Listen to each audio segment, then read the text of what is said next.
अफसार साहब, 1980 की दिहाई से भारत पाकिस्तान पर खालिस्तानी तहरीक को सपोर्ट का इल्ज़ाम लगाता रहा, मगर अब की बार आवाज़ कनाडा और बरतानिया से उठ रही है। खालिस्तानी तहरीक के अहम मरकज़ नज़र आ रहे हैं, वहाँ से सख्त एहतजाज हो रहा है और ख़ुद भारत भी कह रहा है कि वहाँ पर ऐसे लोग बैठे हैं। क्या भारत के लिए मुमकिन रहेगा मज़ीद इसी तरीके से चलना, या जैसे शहजाद साहब कह रहे हैं कि बस ये कुछ अरसा होगा, जाहिर बात है माशी मफादात हैं, बात फिर पीछे रह जाएगी? ऐसा ही है, ऐसा ही है। देखें, it's the economy, simple is that. Israel की एग्जांपल दी गई, इतना सा इसराइल पूरी दुनिया में, और उसने सारा कुछ किया। उसके साथ क्या कर लिया हमने, या किसी ने भी क्या कर लिया? तो जमाल खशोगी सऊदी अरब का एक डिसिडेंट जर्नलिस्ट था, वाशिंगटन पोस्ट के लिए काम करता था, वाशिंगटन में रहता था, उसको तुर्की में मार दिया। क्या कर लिया सऊदी अरब का? किसी ने भी कुछ नहीं किया। तो देखिए, दुनिया अपने मफादात को मुआशियात की नज़र से देखती है। हमें हर वक्त हम कुछ नहीं कर पाएंगे इसमें, ये जो है ना कि शायद ये तासुर है कि हम शायद कुछ कर पाएंगे, हम कुछ भी नहीं कर पाएंगे, और हमें करना भी नहीं चाहिए।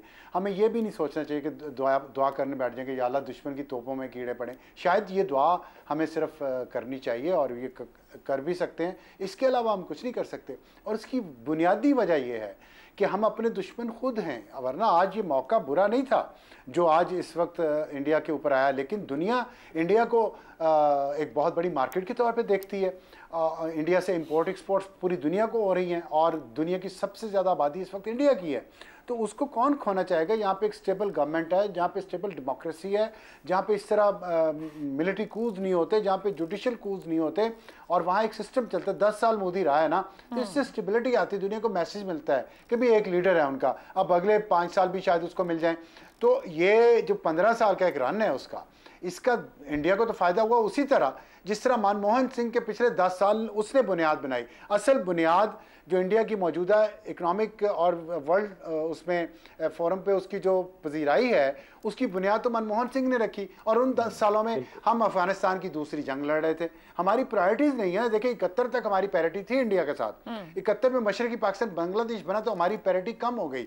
उस वक्त तक हम इकनॉमिक सिचुएशन में उनसे बेहतर थे, और यहाँ मशहूर था कि तंज़िया अंदाज में हम कहते थे कि हिंदू ग्रोथ ऑफ रेट, हमारी पर कैपिटा इनकम ज़्यादा थी, हमारे लोग ज़्यादा खुशहाल थे। इसके बावजूद कि हमारा स्टार्ट बहुत नीचे लेवल पे हुआ था। लेकिन उसके बाद फिर उसके बाद पहली अफगान जंग आ गई, हम उसमें उलझ गए। इंडिया अपना काम करता रहा। उसके बाद हम जो बेनज़ीर भुट्टो और नवाज शरीफ की हुकूमत one after the other I, उन्होंने कोशिश की कि इकॉनमी पे तवज्जो जाए। और उस वक्त आपको तो याद नहीं होगा शायद कि पाकिस्तान के तमाम अंग्रेजी अखबारात के एडिटर इकोनॉमिक रिपोर्टर्स बन गए, क्योंकि इकोनॉमी पे फोकस इतना हो गया था। नवाज शरीफ ने प्राइवेटाइजेशन शुरू की, जिसको बाद में बेनज़ीर भुट्टो की हुकूमत ने भी फॉलो किया, इंडिया में भी मनमोहन सिंह ने भी फॉलो किया। उसके बाद उन करप्शन के इल्जाम दोनों पे लगे। हालांकि करप्शन तो इस वक्त चाइना में इस वक्त भी बहुत है, तमाम दुनिया में। तो उसके बाद फिर दूसरी अफगान वॉर आ गई, कारगिल आ गया, हम उसमें फंसे हुए हैं। जब तक देखे फर्क पड़ा है पिछले 20-25 साल में इंडिया से, हम जो बहुत पीछे रह गए हैं। ठीक है, आखिरी बात है, पिछले 20-25 साल में हम इंडिया से बहुत पीछे रह गए हैं, और पिछले 20-25 साल में हमने 2 अफगान जंगें लड़ी हैं, कारगिल लड़ा है, और हमारे अंदरूनी इख्तलाफात बहुत हैं। अगर हम यकसुई के साथ अपनी इकॉनमी पे तवज्जो नहीं देंगे तो हम फिर कुछ भी करने के या एक्सपेक्ट करने के काबिल नहीं है। दुनिया हमारी बात नहीं सुनेगी, चाहे हम जितने भी हक पे। दुनिया वैसे भी मुझे तो ऐसा लग रहा है आप लोगों की गुफ्तगू सुन के, जब मफादात ही मईशत ऊपर है तो फिर इंसानी हकूक तो कहीं बचते ही नहीं है। दुनिया तो खुद तजादात में जी रही है। ज़ैगब साहब, अगर मैं आपकी तरफ आऊँ सर, कनाडा में भी, बरतानिया, ऑस्ट्रेलिया, जहाँ पे भी हम अभी बात कर रहे हैं, अहम सियासी, समाजी, माशी एक फैक्टर है, सिख कम्युनिटी इस वक्त मौजूद हैं। कश्मीरियों का मगरबी दुनिया में कोई ऐसा कहीं मकाम नहीं है। जिस तरीके से सिखों को आवाज़ मिल रही है आलमी प्लेटफॉर्म पे, इसके बावजूद के ऊपर कहा गया कि ये फॉर टाइम बीइंग है जो हो रहा है, क्या मिलकर सिख और कश्मीरी अपने हुकूक के लिए सिफारती जंग बेहतर तौर पर कर सकते हैं? एक मुश्तरका लड़ाई इंसानी हुकूक के लिए लड़ी जा सकती है? आपका बहुत ही ये ज़बरदस्त सवाल है। देखिए, शहजाद साहब ने बहुत अच्छी तरह समझाया कि किस तरह भारत इसराइल की पॉलिसियाँ इसराइल को कॉपी कर रहा है, 10 साल से कर रहा है, लेकिन कभी किसी ने आवाज़ नहीं उठाई। आज ये मामला क्यों अहम हुआ? 2 बातें हैं। एक तो आप ये देखिए कि हरदीप सिंह कनाडा का शहरी था, सिर्फ कनाडा का शहरी था। भारत दोहरी शहरियत की इजाज़त नहीं देता। इसका मतलब है हरदीप सिंह भारतीय शहरी नहीं था, वो कनाडा का शहरी था। और ये मगरबी मुल्क जब उनके अपने शहरी की बात आए जी, उनका कोई शहरी कत्ल हो, और फिर अपनी ज़मीन पर हो जाए तो इस चीज़ को बिल्कुल बर्दाश्त नहीं करते। ये फ़र्क है। आपको याद होगा 2011 में एक अमरीकी दहशतगर्द को अमेरिका ने कत्ल करना था, अनवर अल औलाकी उसका नाम था, यमन में जी। उसकी अमेरिका के सदर से इजाज़त ली गई। CIA ने अमेरिकी सदर से इजाज़त ली कि जनाब इसको हम कत्ल कर सकते हैं नहीं कर सकते। वो अमेरिका जो लाखों की तादाद में लोगों को मार रहा था।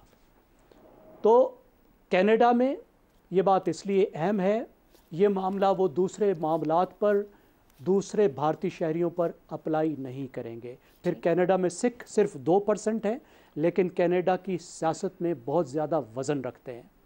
मेरे ख़्याल में जो कनाडा के सिख हैं और बाकी जगहों के भी जो सिख हैं, बिल्कुल वो कश्मीर के साथ मिलकर जद्दोजहद करते भी रहते हैं। उनका एक डायलॉग चलता भी रहता है। और जब भी हमें कोई ऐसा मौका मिलता है कि जब हम भारत के जो इंसानी हकूक़ के ख़िलाफ़ इक़दामात हैं उसको दुनिया को दिखा सकें, तो उसमें मेरा ख्याल है कश्मीरियों का भी फ़ायदा होता है और हमें भी एक प्लेटफॉर्म मिलता है। बाकी बिल्कुल ठीक कहा गया, तमाम मुल्क अपने मफादात देखते हैं। भारत के साथ मगरिब के माशी मफादात भी जुड़े हुए हैं और स्ट्रेटजिक मफादात भी जुड़े हुए हैं। ये बात अक्सर मुल्क फरामोश कर देंगे। कनाडा की हद तक अगले कुछ साल तक कशीदगी चलेगी, लेकिन बाकी जो मगरबी मुल्क हैं वो इसको बहुत ज़्यादा अहमियत नहीं देंगे। ठीक हो गया। इफ्तिखार साहब, आपकी तरफ आऊँ, जितनी गुफ्तगू हुई, दुनिया के लिए इंसानी हकूक़ बाद में और तिजारती मफादात या उनकी मईशतें अहम हैं और उसी बुनियाद पर फैसले होते हैं। हरदीप सिंह को भूल जाने में कितना वक्त लगेगा? बहुत थोड़ा वक्त लगेगा। हम तो उसको भूल गए जो लाहौर शहर में खालिस्तान का एक हामी कत्ल कर दिया गया। तो हमारी रियासत का रद्द-ए-अमल क्या है मुझे तो अभी तक नहीं पता लगा। उसमें हमारी रियासत ने क्या रिएक्ट किया, कम से कम आवाम को नहीं पता। और रियासतों से का जो रवैया है घटिया तरीके से अपने मुखालफिन को ख़त्म करने का, बिल्कुल सही दोस्तों ने कहा, ये इन्होंने इसराइल से सीखा है। और इसराइल हर रोज़ ये हरकत करता है, कोई नई बात नहीं है। कभी वो फ़लस्तीनियों को इस तरीके से जाके मार देता है या उनका पीछा करता है। और हिंदुस्तान ने तो एक अखबार में आज मैं पढ़ रहा था कि ग़ालिबन हिंदुस्तान ने मोसाद की हैंडबुक से एक सफ़ा निकाल लिया, ये एक अखबार ने रिपोर्ट किया। तो अब सवाल तो यही है कि शहजाद साहब भी सही कह रहे हैं, इकॉनमी की बात कर रहे हैं, बेगम साहब भी इकॉनमी की बात कर रहे हैं, नस्ल कुशी भी हो रही है। मेरा नहीं ख्याल कि लोगों को ज़्यादा सही याद रहेगा। ये जो शहजाद साहब ने ऊपर बात की, भारत ने रीत से ऊंची छलांग लगा दी और अगर इस पे भी उसको किसी ने कुछ ना पूछा तो इसके बाद वो इससे भी आगे खड़ा होगा क्या? कोई भी नहीं पूछेगा। कभी भी मफादात जो हैं इक़्तिसादी, उनको पसे पुश नहीं डाल सकता कोई भी। सारी जंग दुनिया में जो हो रही है किसी असूल की बिना पर तो नहीं हो रही ना, इक़्तिसादी सुपरमेसी की बात है। सारी की सारी लोग कोई इतने जो G20 करते हैं, हम सी पैक करते हैं, दुनिया में ये क्या हो रहा है? ये सारा का सारा उन रास्तों को काबू में लाने के लिए जिन रास्तों से इक़्तिसादी तरक्की की राहें गुजरती हैं, वही है ना राहें। तो उसी पे सारी खेल है। ये तो ठीक है कि उन्होंने एक महसूस किया, ये बहुत अच्छा पॉइंट था कि चूँकि उनका सिटीज़न था तो उन्होंने उस सिटीज़न के कत्ल के ऊपर अपनी पार्लियामेंट को कॉन्फिडेंस में लेना ज़रूरी समझा। और वहाँ भी इंतखाबात होने वाले हैं थोड़े अरसे के बाद, तो वहाँ पे भी जो प्राइम मिनिस्टर है वो काफ़ी दबाव में हैं वहाँ की मुकामी सियासत के अंदर। तो हमें ये भी देखना पड़ेगा। तो मेरा नहीं ख्याल कि कुछ में कोई बहुत बड़ी बैनुल-अक़वामी सतह पर हिंदुस्तान पे कुछ दबाव ऐसा कामयाब हो जाएगा।